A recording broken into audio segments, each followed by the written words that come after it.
Hi friends, welcome. If you've watched some of my previous videos, you'll know I love taking one basic idea and exploring it in a couple of different ways. In an earlier video, you guys loved it when I created a layered scrap background two ways. One using torn pieces for a softer, more organic look, and another using clean cut banners for a more structured design. Today I'm exploring that same idea again, but this time I'm looking at how the colors and styling choices can completely change the feeling of the finished card. I'm working with subtle patterned paper scraps, those soft, understated patterns that can sometimes get overlooked, and I'm creating two different layered scrap features. One will have a cleaner, crisper feel using white cardstock, structured strips, and a more modern design approach.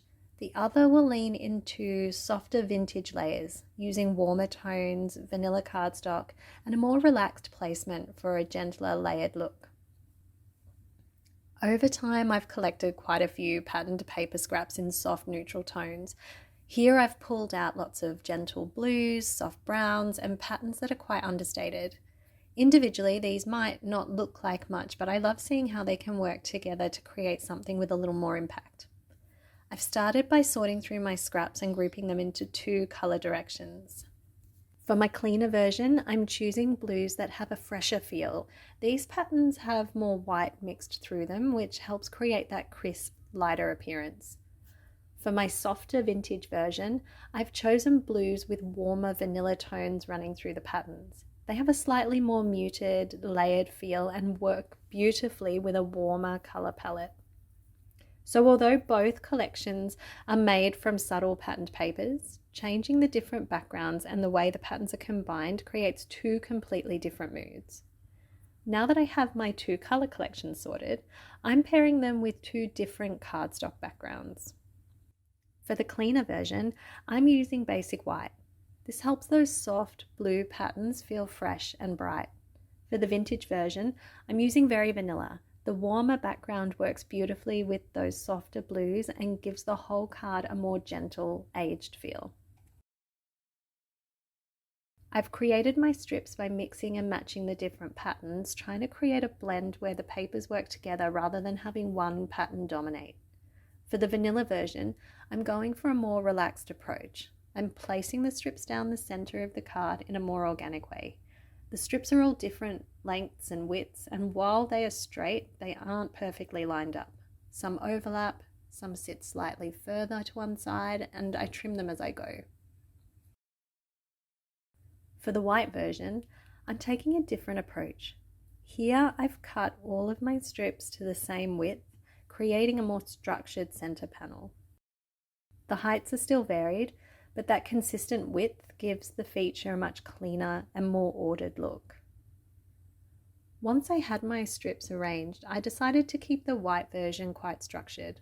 I considered adding some shorter strips into the mix, but I liked the cleaner look of keeping everything the same width and creating that simple rectangle down the center of the card.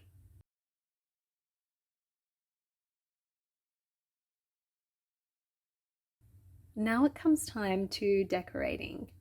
For my vintage version, I wanted to add a softer decorative element, so I'm using a leaf die cut in very vanilla. This die has sections that normally pop out, but for this card I wanted the leaf to stay as a solid shape. Before removing it from the die, I'm adding adhesive tape to the back. This keeps all of those tiny pieces in place while I lift the die out, rather than having them all fall away. One tiny piece did come loose, but it was easy to pop back into place with my picker tool.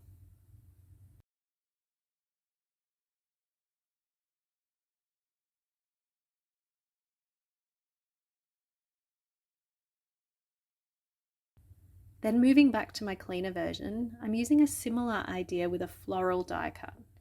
This die is designed to have sections revealed behind it, so I experimented with a few different shades of blue to see what worked best.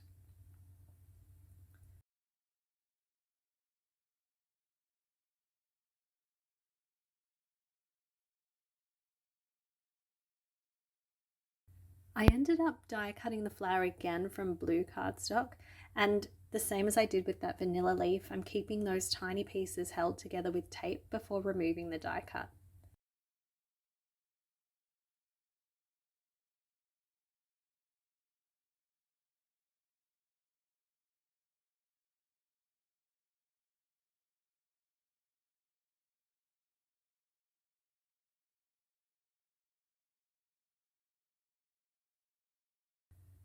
Then I layered the white flower over the top, allowing those blue sections to show through the openings. This creates a simple two-tone effect while keeping that crisp, clean feeling of the card. Once I had my flower layered onto the clean design, I realized it needed just a little something to separate it from the patterned panel underneath. So I cut some vellum circles to sit behind both embellishments. The vellum softens the background slightly and gives the focal points a little bit more space to stand out amongst all of those patterns in the background. For my clean version, I'm using an A6 crumb cake card base and keeping the border quite minimal. This leaves plenty of white space around the central strip panel, which helps maintain that crisp, simple feel.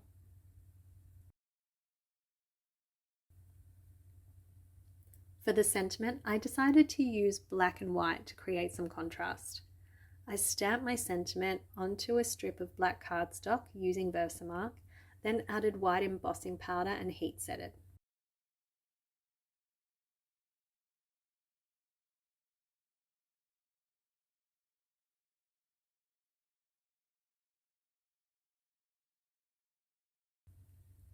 After playing around with the sentiment, I used a label punch to create a narrow sentiment piece that fits neatly among the strips and that beautiful floral embellishment.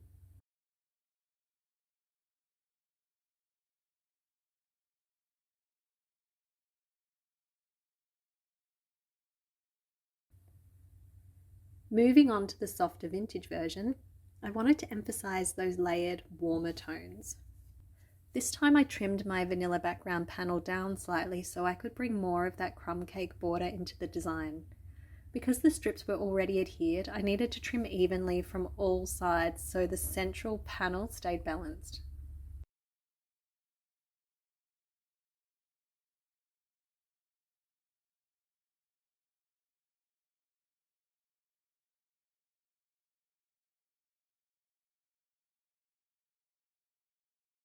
When I added the leaf embellishment, I positioned it carefully to cover a small mark on my vellum circle. It's a good reminder that handmade doesn't always have to mean that everything goes perfectly. Sometimes you can work with little imperfections and incorporate them into the design.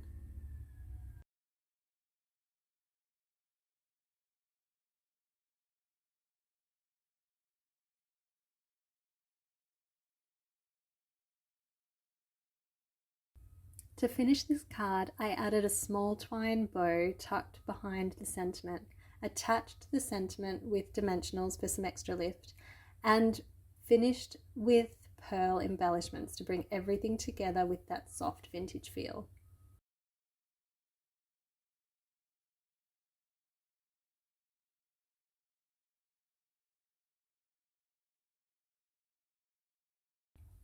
Now that my vintage version is finished, I'm moving back to the cleaner version.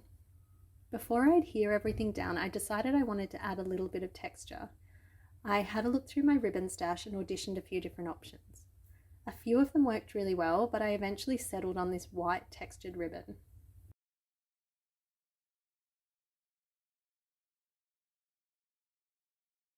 I tied it into a small bow to sit behind the flower embellishment.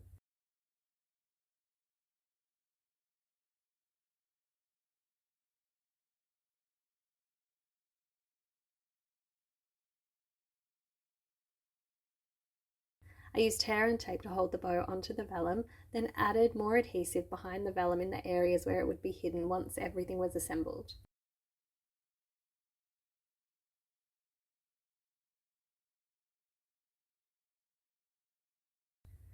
When I went to attach the flower with dimensionals, I ran into a little problem. The tape backing I'd used earlier to keep all of those tiny die cut pieces in place doesn't give the dimensionals a good surface to stick to, so I needed to remove the backing in areas where I wanted to add the foam adhesive. Once I had everything positioned, I realized the knot in the ribbon was making the flower sit a little higher than I wanted it.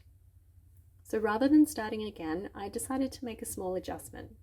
I carefully secured the ribbon pieces around the center, then made a few little surgical snips to remove the bulky knot.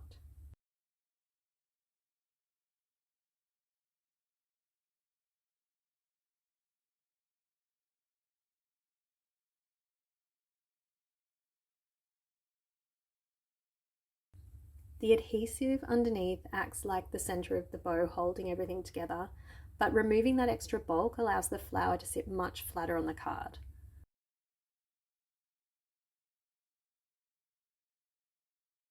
Once the flower was back in place, you wouldn't even know the ribbon had been altered, but the whole embellishment now sits much more comfortably.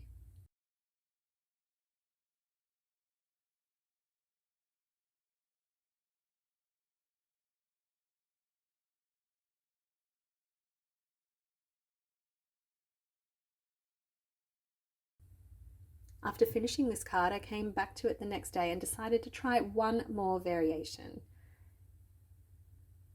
I still had all these leftover strips sitting on my desk, so it was really easy to recreate the background. This time, instead of layering the strips in a more relaxed way, I used what I had learned from making the first card and created a cleaner rectangle by starting at the top and placing each strip neatly alongside the next. For the embellishment, I used another vellum circle and created the flower again. I had also auditioned this brown textured ribbon earlier and loved the way it looked with the warmer tones, so I decided to try that here. After my first experience with the bow, I already knew I would need to remove the bulky center knot, so I secured the ribbon pieces where I wanted them and carefully removed the center section so the flower would sit flatter. It still gives the appearance of a beautifully tied bow, but without all of that extra bulk underneath. The texture's still there, but the finished card sits much more comfortably.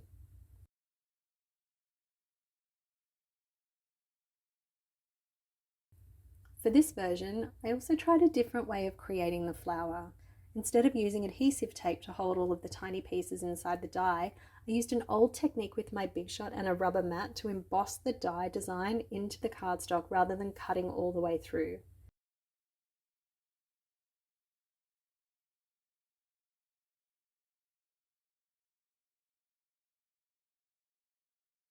Then I hand cut around the embossed shape.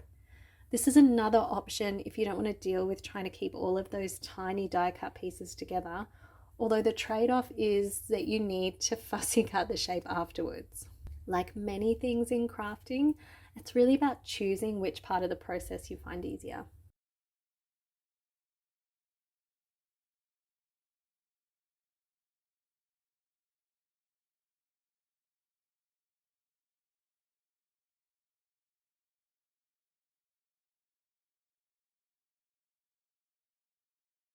And here are my final variations. I love that the same idea can shift depending on the choices you make, from the cooler, cleaner version with the crisp white background to the softer vintage version with the warmer tones and layered details. I'd love to know which style you prefer. Are you drawn more to the clean lines and structured look, or do you prefer the softer, more layered vintage feel? Thank you so much for joining me today. I hope this gave you some ideas for using those subtle patterned paper scraps that may be sitting around in your own collection. If you enjoyed this video, don't forget to like and subscribe, and I look forward to seeing you next time for another creative project.